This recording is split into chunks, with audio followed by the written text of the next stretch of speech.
Hello everyone, welcome to my channel. तो भाई अब हम बात करते हैं हमारी जो 25 लेसन से जो लिया गया है फंडामेंटल से हमारा उसके नेक्स्ट टॉपिक की। तो नेक्स्ट टॉपिक में इन्होंने बताया है the physical effect of ageing. तो ये शारीरिक रूप से कौन कौन से प्रभाव पड़ते हैं उम्र के हिसाब से, तो उसके बारे में बात की गई है, क्योंकि ये जरियाट्रिक यानी कि जो बुजुर्ग लोग हैं उनके बारे में सारी की सारी इसमें चीजें दी गई हैं। तो जब जैसे जैसे उम्र बढ़ती है, जैसे जैसे बिल्कुल जो हमारे जो बिल्कुल बुढ़ापे की तरफ जाने वाले यानी कि 70 से 85 से अपर जो पर्सन हो जाता है, तो उसमें कौन कौन सी चीजें इफेक्ट डालना स्टार्ट कर देती हैं, तो उसके बारे में। तो इसमें certain physical change occur the everyone as age advance. तो इन्होंने बताया कि जो हमारे फिजिकल चेंज होते हैं वो हमारे हर एक पर्सन में दिखाई देते हैं, यानी कि प्रत्येक इंसान में जो फिजिकल जो चेंजेस होते हैं वो दिखाई देते हैं। All the system of the body are affected direct and indirect. और हमारा पूरा का पूरा बॉडी सिस्टम है ना, वो अफेक्ट होता है, डायरेक्ट भी होता है और इनडायरेक्ट भी होता है। ठीक है, तो सभी का जो बॉडी होती है वो एज के हिसाब से अफेक्ट होते ही होते हैं उसमें, प्रत्यक्ष और अप्रत्यक्ष दोनों तरफ से वो हमारे होते हैं। तो इसमें हमारा आ जाता है इंटरजेनेटिव जो हमारा सिस्टम होता है, यानी कि स्किन के बारे में सबसे पहले बात करेंगे। स्किन जो है वो लेस इलास्टिक बन जाती है, यानी कि लोज या लचकदार हम जिसको बोलते हैं, इलास्टिसिटी जो है वो कम हो जाती है हमारी स्किन की। फैटी टिश्यू जो लेयर जो हमारी होती है वो भी खत्म हो जाती है, क्योंकि फैट ही नहीं रहता है बॉडी पे। और जो स्किन है वो बिल्कुल ही पतली और सैगिंग हो जाती है, स्किन पतली भी हो जाएगी और लटकी हुई स्किन हो जाती है। ठीक है, और also make the person more the sensitive cold. और पर्सन जो है वो ठंड के प्रति बहुत ज्यादा सेंसिटिव हो जाएगा।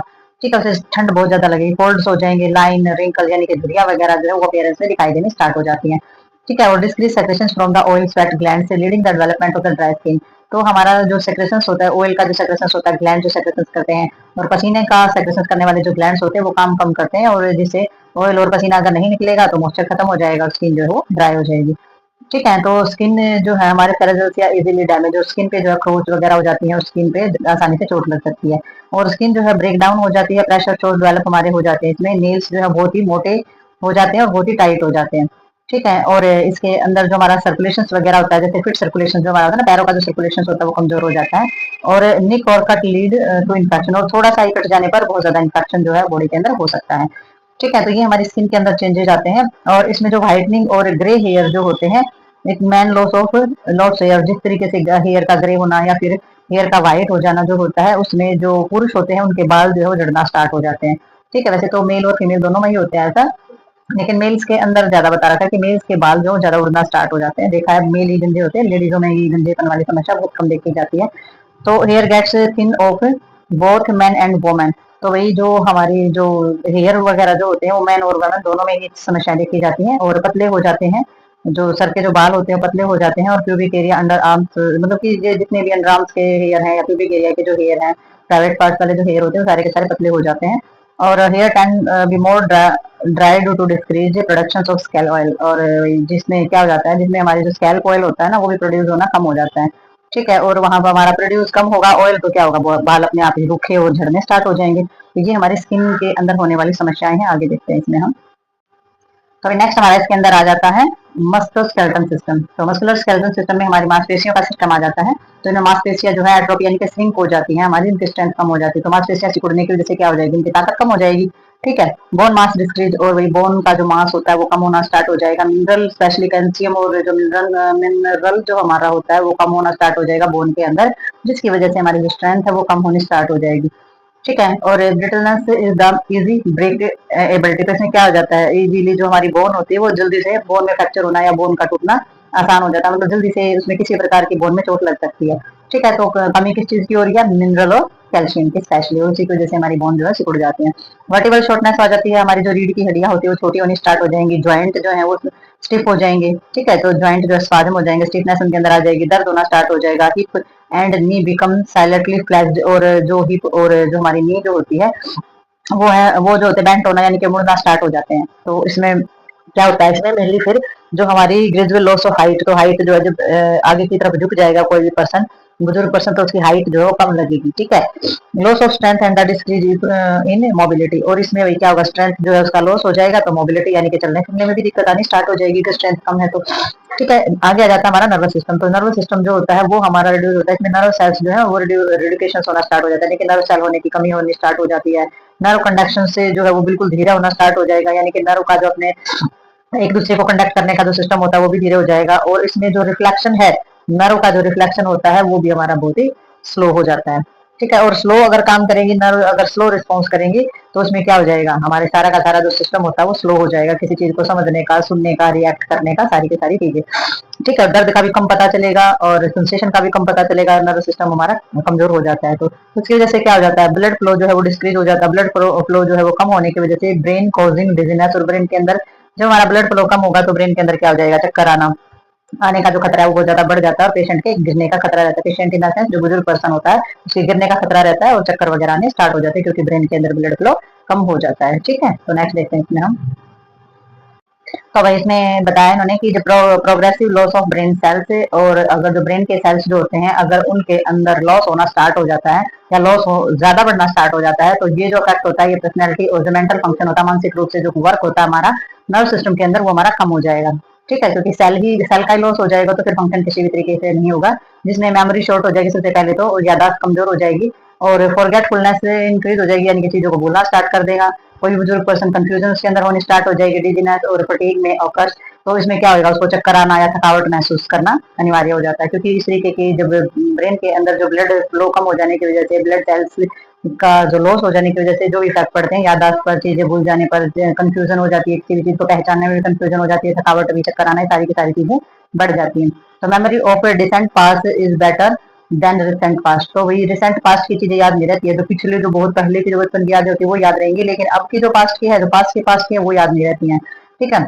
और स्लीप पैटर्न जो होता है वो चेंज हो जाता है, और लॉस, और जो हमारी एनर्जी वगैरह होती है वो तो कम डिस्क्रीज हो ही जाती है, क्योंकि ब्लड फ्लो जो है कम हो जाता है, तो उसके कारण एनर्जी भी कम हो जाएगी और थकावट वगैरह है वो भी बनी रहती है। ठीक है। बिकॉज ऑफ ब्लड सर्कुलेशन जो है वो कम हो जाता है, ब्लड फ्लो जो है वो कम हो जाने की वजह से थकावट भी रहेगी, एनर्जी भी कम रहेगी, और नींद का पैटर्न तो चेंज हो ही जाएगा। अब सेंसेस जो हमारे होते हैं, जैसे कि touch, smell, taste, sight and hear, तो वही सुनना, सूंघना किसी चीज को, किसी चीज का स्वाद लेना। ठीक है। और आई साइट जो होती है, कानों का जो सिस्टम होता है, ये एज के हिसाब से बहुत अफेक्टेड होता है, तो इसमें जो सेंसिटिविटी और टच और पेन की जो चीजें होती है वो रिड्यूस हो जाती हैं, यानी कि किसी चीज के छूने और दर्द से रिलेटेड जो हमारी सेंसिटिविटी होती है वो कम हो जाती है, और जो एबिलिटी होती है हीट को या कोल्ड को फील करने की वो भी कम हो जाती है, making the elderly susceptible to injuries. और इससे जो बड़े बुजुर्ग होते हैं ना उनको चोट लगने का खतरा रहता है, क्योंकि उनको ऊपर में सर्दी सहन नहीं होती है, तो चोट आसानी से उनको लग सकती है, उनको पता नहीं चलेगा। स्मेल और जो टेस्ट हो जाता है वो हमारा बिल्कुल ही कम हो जाता है, डिस्करेज हो जाती है फिर भूख भी, जिस किसी चीज में से अच्छी सुगंध ही नहीं आएगी, किसी चीज में स्वाद ही नहीं आएगा, तो फिर भूख अपने आप ही कम होनी स्टार्ट हो जाती है। तो इसमें नंबर ऑफ टेस्ट बर्ड्स जो हमारे होते हैं, जो कि हमारे टंग पर पाए जाते हैं, वो भी हमारे डिस्क्रीज होना स्टार्ट हो जाते हैं उम्र के हिसाब से। और स्पेशली इसमें जो स्वीट एंड साल्टी, अब यही टेस्ट लेने के लिए हम सारी चीजें खाते हैं, स्वीट एंड साल्टी, मीठा और नमकीन, और यही टेस्ट बर्ड्स जो है वो सबसे पहले लॉस होते हैं, और इसी की वजह से क्या हो जाता है, स्वाद आना बंद हो जाता है खाने में, तो भूख अपने आप ही कम होनी स्टार्ट हो जाती है। ठीक है। तो नेक्स्ट देखते हैं इसमें हम। तो अभी हम इसमें बात करेंगे आइज के बारे में। तो आइज में क्या होता है, इसमें मेनली जो है हमारे जो आइज में बहुत सारी चीजें चेंज होती है, जैसे कि आई लिड जो है वो पतली हो जाती है और रिंकल आना स्टार्ट हो जाते हैं आइज के ऊपर, और आंसू का जो सेक्रेशन होता है वो कम होना स्टार्ट हो जाता है, टीयर सेक्रेशन कम हो जाएगा, और इसमें जो टीयर सेक्रेशन कम होने की वजह से क्या हो सकता है, इरिटेशन बढ़ सकती है आइज के अंदर, क्योंकि डस्ट और पोल्यूशन जो है वो आइज में जाना स्टार्ट हो जाता है, तो उसकी वजह से इरिटेशन होनी स्टार्ट हो जाती है, और प्यूपिल्स जो एरिया होता है वो छोटा होना स्टार्ट हो जाता है, और लाइट के सामने रिस्पॉन्स भी नहीं होता है। ठीक है। तो रोशनी को देखने में दिक्कत होनी स्टार्ट हो जाती है, और cause decrease of reason of night of the weak of dark room, या अंधेरा है थोड़ा सा, रात को देखने में प्रॉब्लम होनी स्टार्ट हो जाती है इसकी वजह से। और ये रेडिकेशन ऑफ द क्लियर विजन, यानी कि कुछ भी साफ दिखाई नहीं देता है, और नेसेसिटिंग नीड फॉर आई ग्लास, तो इसमें चश्मे की आवश्यकता जो है बहुत ज्यादा जरूरी हो जाती है। फिर तो लेंस जो है become yellow, posing difficulty of see green and blue, और जो आइज का जो लेंस होता है ना वो पीला पड़ना स्टार्ट हो जाता है, उसकी वजह से क्या हो जाता है, उससे जो हरा और नीले रंग की जो चीजें होती हैं वो देखने में दिक्कत आने स्टार्ट हो जाती है। तो ये चेंजेस जो है ये आते हैं हमारे आइज के अंदर। और नेक्स्ट इसमें आ जाते हैं ईयर के अंदर, क्या होता है इसमें भी हमारी क्या हो जाती है, एट्रोफी, यानी कि कमी होनी स्टार्ट हो जाती है, सिकुड़ना स्टार्ट कर देते हैं हमारा ईयर ड्रम्स। तो ईयर ड्रम्स जब हमारा सिकुड़ना स्टार्ट होता है एज की वजह से, तो इसमें जो सुनने की जो कैपेसिटी होती है, हाई पिच साउंड जो होती है उसको सुनने की कैपेसिटी भी हमारी कम हो जाएगी, और प्रोग्रेसिव अगर ये सीवियर हियरिंग लॉस अगर जब चलता रहता है या फिर हो जाता है या इससे आगे भी चलता रहेगा, तो इसमें क्या होगा, सेपरेशन जो होता है वैक्स का वो कम होना स्टार्ट हो जाएगा, और जो वैक्स है, जो कान के अंदर जो वैक्स हमारी बनती है वो बहुत ही ज्यादा टाइट हो जाएगी, बहुत ही ज्यादा मोटी हो जाएगी और सख्त हो जाती है। ठीक है। तो समय के हिसाब से जब हमारा ईयर ड्रम सिकुड़ जाएगा तो हमें सुनने में प्रॉब्लम होनी स्टार्ट हो जाती है। नेक्स्ट हमारा आ जाता है सर्कुलेटरी सिस्टम। तो सर्कुलेटरी सिस्टम एफिशिएंसी हो जाती है, heart muscles decrease and the force of construction of the heart reduce. तो इसमें जो एफिशिएंसी किस चीज की, इसमें कमी हो जाएगी, जो हमारी हार्ट की जो मांसपेशियां होती हैं उसमें फोर्स लगाने में या कंट्रक्शन की कमी होना स्टार्ट हो जाती है, इसमें हार्ट का जो फंक्शन होता है वो कम होना स्टार्ट हो जाता है, और जो ब्लड वेसल्स होती है उनकी इलास्टिसिटी कम हो जाएगी। ठीक है, तो इलास्टिसिटी यानी कि लोचदार जो अगर वो इलास्टिसिटी खत्म हो जाएगी तो कंट्रक्शन करने में दिक्कत हो जाती है। तो इसमें क्या हो जाएगा, जो हमारा हार्ट है जब वो काम करेगा तो उसे दिक्कत हो जाएगी हार्ट को पंप करने में, क्योंकि जो आर्टरीज हैं वो सिकुड़ जाती हैं, क्योंकि उसमें इलास्टिसिटी नहीं रही है ब्लड फ्लो की वजह से, तो वो हमारी बहुत ही ज्यादा सिकुड़ जाएंगी और इससे ब्लड को पंप करने में दिक्कत आएगी। तो ये हमारे सर्कुलेटरी सिस्टम के अंदर आती है एज के हिसाब से समस्याएं। तो रेस्पिरेटरी सिस्टम के अंदर क्या होता है, इसमें भी जो लंग्स की जो इलेक्ट्रिसिटी है टिश्यूज की वो भी हमारी कम हो जाती है, तो उसकी वजह से भी हमारी प्रॉब्लम आती है। तो इसमें हमारी जो रेस्पिरेटरी मसल्स है वो हो जाती है हमारी कमजोर, और इसमें डायजेपोनिया जैसी समस्या हो जाएगी। तो डायजेपोनिया में क्या हो जाएगा, सांस लेने में डिफिकल्टी स्टार्ट हो जाएगी सबसे पहले, और जो स्ट्रेंथ होती है वो हमारी कम हो जाएगी खांसने में, या फिर एयरवे जो हमारा होता है ऊपर का जो सांस लेने का जो पार्ट होता है, ऊपर जितनी नलियां होती हैं उनको क्लीन करने में और खांसने में भी जो है स्ट्रेंथ कम हो जाती है हमारी। ठीक है, ताकत कम हो जाती है। तो इसमें डाइजेस्ट सिस्टम के अंदर क्या होगा, डाइजेस्ट सिस्टम के अंदर जो प्रोडक्शन होगा हमारी सलाइवा जो होती है उसके कारण डिफिकल्टी आती है। अगर सलाइवा कम होगी तो हम खाने को निकल नहीं पाएंगे। ठीक है, तो इसमें सेंसेशन जो हमारा टेस्ट वगैरह होता है किसी चीज को सूंघने का, स्वाद लेने का, अगर उसकी कमी हो जाती है तो भूख अपने आप ही खत्म हो जाती है। फिर हमारा कम हो जाता है सेक्रेशन, डाइजेस्टिव जूस वगैरह जो होता है उसका सेक्रेशन कम होना स्टार्ट हो जाएगा, जिससे डिफिकल्टी आ जाएगी कि खाना जो है जैसे कि तला भुना हुआ जो फैटी फूड है हमने वो खा लिया तो वो हजम ही नहीं होगा, यानी कि मेटाबॉलिक ही नहीं होगा, डाइजेस्ट ही नहीं होगा हमारा। ठीक है, लॉस ऑफ टीथ, दांतों का भी नुकसान होना स्टार्ट हो जाता है भाई। ठीक है, दांत ही नहीं है, दांत टूट गए, ये भी डिफिकल्टी करती है, चबाने में दांत सही नहीं है हमारे तो चबाने में भी दिक्कत आने स्टार्ट हो जाती है। पैरास्टाइलिसिस डिक्रीज हो जाएगा, जो हमारी मूवमेंट्स होती है, तो इसके कारण क्या हो जाता है हमारा डिले हो जाएगा एम्पैटिंग ऑफ द स्टमक, तो स्टमक जो है वो हमारा खाली होने में या कोलन को खाली होने में या स्टूल पास आउट करने में दिक्कत आनी स्टार्ट हो जाएगी अगर ये मूवमेंट डिक्रीज हो जाएगी। ठीक है, तो ये हमारी पैरास्टाइलिसिस जो मूवमेंट्स होती है, ये जो हमारी हमारी जो मतलब कंट्रक्शन करने की जो क्षमता होती है वो हमारे स्टमक की कम हो जाएगी, और इससे कोलन अच्छे से साफ नहीं होगी, उससे कॉन्स्टिपेशन और फ्लूटुलेंस हो जाएगा, पेट का फूलना और कब्ज जैसी समस्याएं जो है वो उत्पन्न हो जाएंगी। ठीक है, यूरिनरी सिस्टम में क्या चेंजेस आते हैं, इसमें रेडिकेशन जो ब्लड फ्लो होता है हमारा किडनी, ब्लड फ्लो के कारण हमारी किडनी पर इफेक्ट पड़ता है बहुत ज्यादा, और किडनी के फंक्शन जो है वो कम हो जाते हैं, किडनी जो अपना काम करना कम कर देती है इसकी वजह से। और इसमें क्या हो जाएगा हमारा concentrated urine of the excreted due to the lack of the adequate fluid intake, और फ्लूड कम इंटेक करने की वजह से यूरिन भी कैसा हो जाएगा, एक्सक्रिएटेड हो जाएगा, यानी कि बहुत ही गाढ़ा यूरिन होएगा अगर आप फ्लूड इस्तेमाल नहीं करते हैं, यानी कि पानी पीना कम हो जाता है उस एज में, और उससे यूरिन भी बहुत ही गाढ़ा और पीले रंग का आता है कभी कभी। तो इसमें जो वीकिंग ऑफ द ब्लैडर मसल्स और ब्लैडर यूरिनरी ब्लैडर की मांसपेशियां कमजोर हो जाने की वजह से क्या लीड हो जाएगा, इनकॉन्टिनेंस ऑफ यूरिन। तो इसमें क्या हो जाएगा, जब यूरिनरी ब्लैडर की मांसपेशियां कमजोर हो जाएंगी और अच्छे से कंट्रक्ट नहीं करेंगे तो इनकॉन्टिनेंस का मतलब हो जाता है कि यूरिन पास आउट हो जाएगा और पता भी नहीं चलेगा। तो कभी कभी बुजुर्गों के साथ ये प्रॉब्लम होती है कि उनको यूरिन पास आउट होने का, स्टूल पास आउट होने का पता ही नहीं चलता। तो इसमें ये कौन सी प्रॉब्लम होती है, इनकॉन्टिनेंस प्रॉब्लम बोली जाती है, जिससे हमारी मांसपेशियां जो होती है वहां की वो हमारी बिल्कुल ही काम करना बंद कर देती हैं। ठीक है, वीक हो जाती हैं। तो आगे देखते हैं इसमें हम। तो अभी नेक्स्ट हमारा इसमें आ जाता है सेक्सुअल फंक्शन। तो ये सेक्सुअल फंक्शन में हमारा हो जाता है sexuality and interest in sexual intercourse do not necessarily decrease as a person as.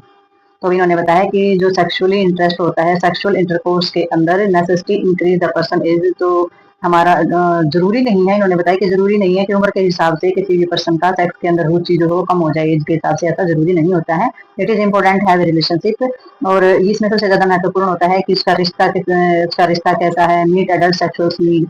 ठीक है, उसकी सेक्सुअल जरूरत पूरी हो रही है, अगर सेक्सुअल एक्टिविटी और mental health are most important of the predeterminate. तो इसमें क्या हो जाता है, जो सेक्सुअल की एक्टिविटी होती है या मानसिक हेल्थ उसकी अगर सही है, सेक्सुअल एक्टिविटी सही है, तो ये सबसे ज्यादा मोस्ट इंपोर्टेंट होता है उसके लिए, और सेक्सुअल सेटिस्फेक्शन उसको अगर मिल रहा है तो।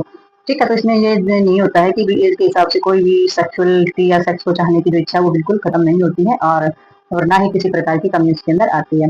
ठीक है, तो इसमें क्या होता है, सेक्सुअल एक्टिविटी इंक्रीज होती है हमारी 20 से 30 साल की उम्र में। ठीक है, 20 से 30 and being of the decline in 30 से 40, और 20 से 30 में बढ़ती है ये इच्छा हमारी सेक्स की जो होती है, और 30 से 40 की उम्र में जब जाते हैं तो थोड़ा थोड़ा करके कम होनी स्टार्ट हो जाती है। Man experience of decrease in the quality of semen and sperm after 40 year of as.